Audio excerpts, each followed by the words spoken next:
experiencia que acabamos de vivir fue causa del anillo de asteroides que se encuentra entre las órbitas de Júpiter y Marte. Tardaríamos 13 años en llegar a Plutón, cuando está más lejos del Sol. Desde ahí, veríamos al Sol si movemos que habría casi 60 planetas Tierra. Neptuno completa su órbita alrededor del Sol cada 165 años.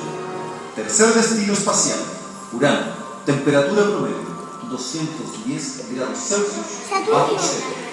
Este planeta, rodeado por un fascinante sistema de anillos y 5 grandes lunas, es visible desde la Tierra sin que el Señor de los...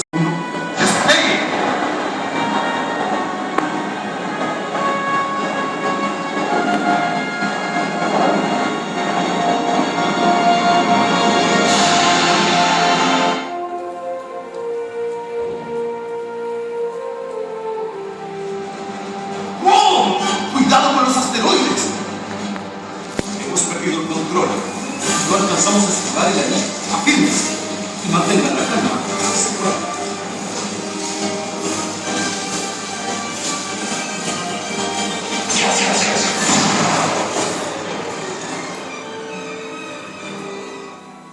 La experiencia que acabamos de vivir fue causa del anillo de asteroides que se encuentra entre las órbitas de Júpiter y Marte. Tardaríamos 13 años en llegar a Plutón, cuando está más lejos del Sol.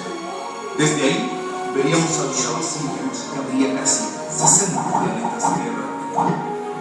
Neptuno completa su órbita alrededor del Sol cada 165 años. Tercer destino espacial, Urano.